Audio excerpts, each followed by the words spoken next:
Bolo de Torres, no Rio Grande do Sul. A nora é a que está mais aí sobre os holofotes como a maior e única suspeita do que aconteceu. E algumas perguntas, né, as pessoas ficam se fazendo. Ela é uma serial killer, ela é uma psicopatinhas também. Como que o marido dela... E em alguns questionamentos eu vi muita mulher... mas e esse homem? E esse marido? Querendo colocar o marido da bendita junto e até acusando assim, tá, mas eles são casados há 20 anos. Como que esse homem nunca viu nada? Então, se o homem não viu nada, é porque ela não é nada. E estão querendo, né, colocar assim que talvez estejam querendo incriminar uma coitadinha inocente, mas a polícia não pensa dessa forma. A polícia está levando na direção de que tem outras pessoas que, não é? Ela pode ter feito também algumas coisas com essas pessoas, e a gente vai estar trazendo essas novidades aqui, novidades tristes, né? Nesse vídeo a gente vai estar falando sobre esse assunto.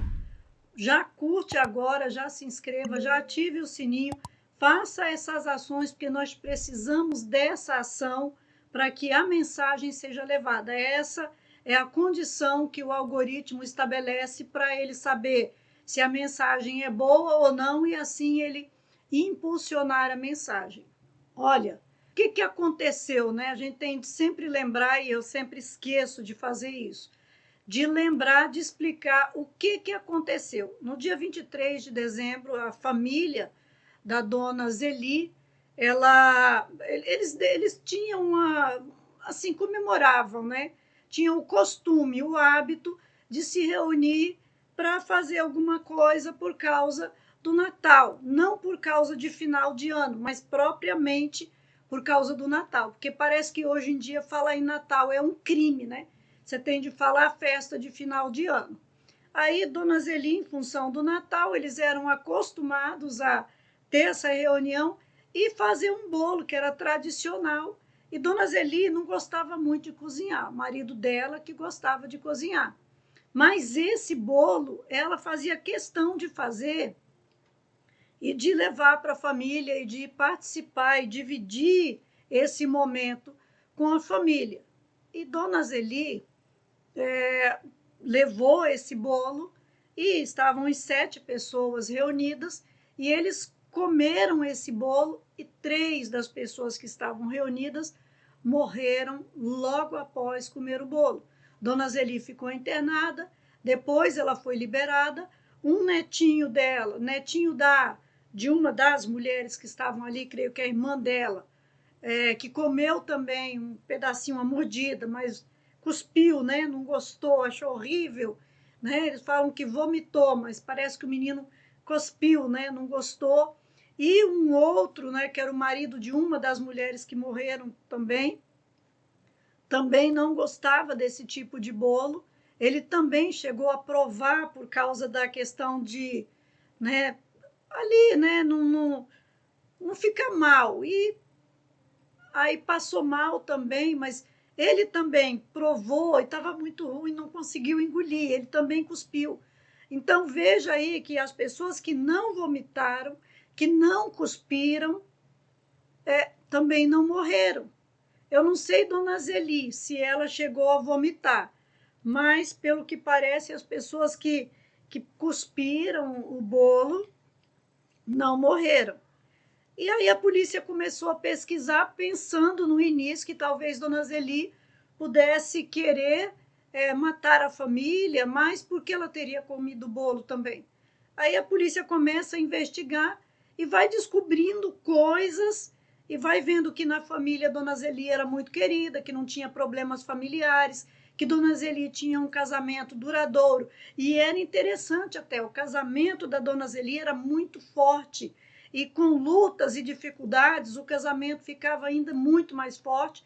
Eles costumavam a ultrapassar limites e a enfrentar dificuldades, ela e o esposo dela, e era um modelo para a família, tanto que na família deles tem vários casamentos duradouros. eles tinham acabado também de passar a perder tudo na enchente que teve no Rio Grande do Sul e estavam ali firmes e fortes para se reconstruir, para refazer a vida deles, mesmo que ela e o esposo dela já estavam velhos, que os filhos já estavam criados, que já estavam casados. Mas nessa família, a polícia descobriu que tinha uma única pessoa que tinha problema com várias outras pessoas, que era a nora, e que, inclusive, essa nora tinha problemas com a dona Zeli, e aí a polícia foi investigar, a polícia estava investigando para descobrir as causas. E aí chega nessa nora, e dessa nora da dona Zeli descobre que a moça andou pesquisando pela internet muito mais de 100 vezes, há muito mais tempo do que antes desse tempo agora, de tudo que aconteceu, que ela pesquisou sobre o assunto, que ela pediu, né, encontrou um determinado elemento que podia trazer problemas, né, promover as pessoas para o outro lado da existência, e pediu esse arsênico ou arsênio, né? Ela pediu, e que também ela tinha uma nota fiscal desse produto no celular dela.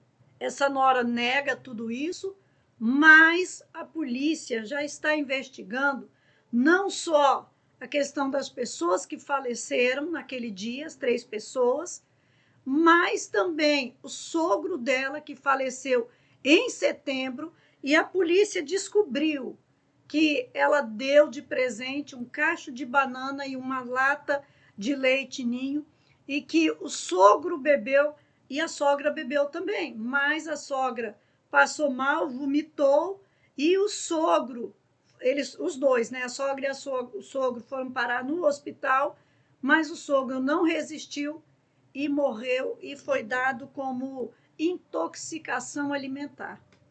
Aí, agora, a polícia está investigando outras pessoas do convívio dessa moça que podem ter também sido vítimas dela, inclusive o próprio pai dela. Parece que eles vão aí investigar o pai dela, porque, pelo que tudo indica, o pai dela foi tendo muitos problemas de uma intoxicação alimentar também, mas era uma coisa gradual, e ele foi indo várias vezes para o hospital até que ele chegou aí a óbito. Então, essa moça é realmente suspeita de ser mesmo serial, e um serial, né, que faz esse tipo de coisa tem esse traço de psicopatia.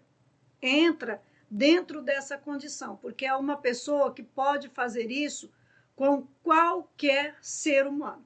Mas, quando se trata de mulher, tem um diferencial medonho, um diferencial muito grande, porque a mulher, ela geralmente faz isso com as pessoas mais próximas, as pessoas que ela conhece, pessoas que ela tem laços afetivos, pessoas que ela é capaz de dissimular e manipular tanto a comunicação, tanto as circunstâncias, para tentar ali, não é, apagar rastros, ou não é, simular uma certa condição de pureza, de intocabilidade, e afetivamente fazendo isso. Então, a mulher tem esse traço a mais de perversidade dentro da psicopatia. O homem não. O homem, quando ele vai para essa condição desse distúrbio comportamental, ele só age com pessoas de longe. Não se tem registro de psicopata masculino que tenha atingido as pessoas de perto. Mas no caso da mulher, e a gente conhece muitas mulheres aqui no Brasil, a gente tem a Elise Matsunaga, a gente tem, vou falar os nomes mais, né, conhecidos que eu anotei aqui, tem a Suzane von Richthofen, tem a Ana Carolina Jatobá, que são pessoas que são capazes de fazer uma coisa monstruosa com os que estão de perto. E no caso dessas, né, que eu citei, elas fizeram uma única vez, quer dizer, elas não eram serial, mas eram psicopatas, e são, né, psicopatas. Essa é a condição. Então, o homem não, o homem já vai fazer isso, mas não tem essa questão do conhecimento, da afetividade. Então, tem uma perversidade, sim, mas não essa perversidade com esse conhecimento próximo e nem com afetividade que a mulher tem. Então, a mulher tem um grau de distúrbio dentro da psicopatia maior que o grau de distúrbio masculino. E os peritos criminais, eles falam que tem vários tipos de mulheres psicopatas. Tem as viúvas negras, já diz, né? São viúvas negras. Então, o que elas fazem? O foco delas é direto para os esposos. Aí tem os anjos da morte, que são aquelas que são enfermeiras, cuidadoras, né? Tem as predadoras sexuais, tem as vingadoras, ou por ódio, amor ou ciúme, tem as hipergâmicas, porque aí essas mulheres, elas não têm um sentimento de amor, né? Assim, vamos dizer, amor eros, né? De se apegar, de ter paixão pelo outro, um envolvimento de amor verdadeiro. O negócio dela é que elas agem por vantagens, por garantias, por lucro. Tem as que trabalham, né, se juntam a outras para conseguir alcançar o objetivo que elas querem, né? Ou o esposo, ou o amante, ou, né, aquelas vingadoras, mas enfim, tem as que trabalham em grupo, tem aquelas que são as insanas, que são as que têm transtornos mentais, e aí entra os transtornos que trazem surtos, momentos.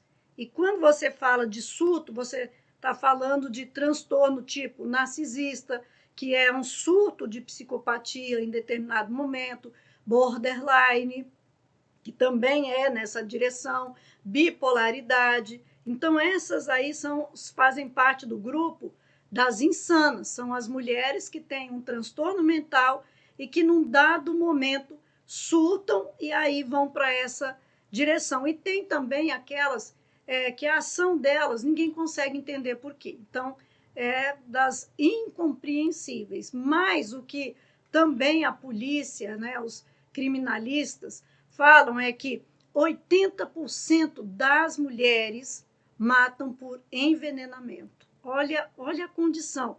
E eu acho interessante, não, eles falam mais de 80%.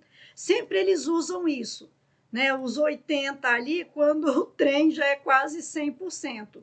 Então, olha lá, 80% das mulheres fazem isso através de veneno. E pelo que a gente percebe, a Daisy, ela se enquadra bastante nesse grupo das vingadoras, porque, né, parece que tinha uma rixa ali, né, no meio, aquele ódio, né, pela família, ou o ciúme do marido dela com a sogra, que levou a conflitos com várias pessoas da família, e em condição disso, ela decidiu ir para essa direção. Olha, a gente não sabe de muita coisa. O que a gente diz é em cima do que está se passando de uma pessoa que é suspeita. Eles suspeitam que ela tenha feito isso, embora esteja lá no telefone dela pesquisas, a nota fiscal, o pedido dela de compra que ela fez.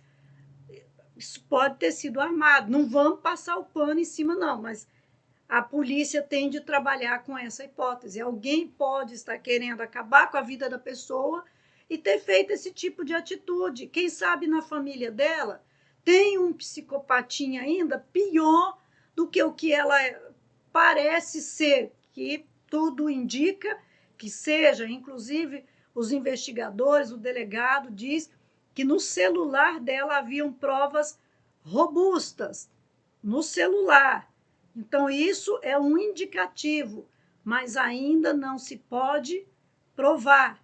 E ela nega, ela diz que ela não fez nada disso e que jamais faria.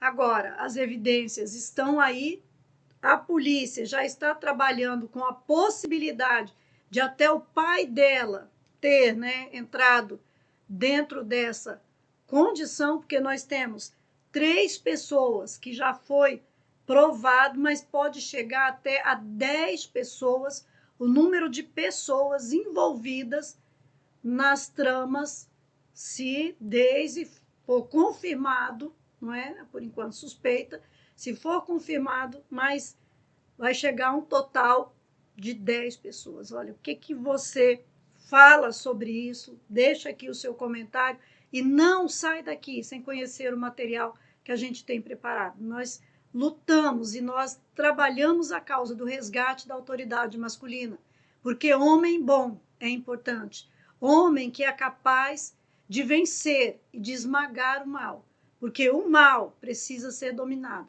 e precisa ser controlado, e não é com cafuné. E Deus sabia disso. Por isso, Deus foi tão duro e por isso é tão incisivo dentro da Bíblia o lugar do homem e Deus ter colocado o homem no papel de liderança. A mulher precisa conhecer quem é o homem, a mulher cristã precisa desse material e o homem cristão muito mais ainda, se nós nos dizemos cristãos. Mas todos precisam. Eu quero que todos, os cristãos e os não cristãos, tenham acesso a esse material, para que hoje nós possamos controlar o mal dentro dos nossos corações. Além dos livros, a gente tem um material no Seja Membro, 2 treinamentos fortes, baseados nesse conteúdo, nas pesquisas que eu fiz. Vai lá, conhece esse material e deixa Deus multiplicar esse conhecimento no seu coração e abençoar a sua vida. Deus te abençoe.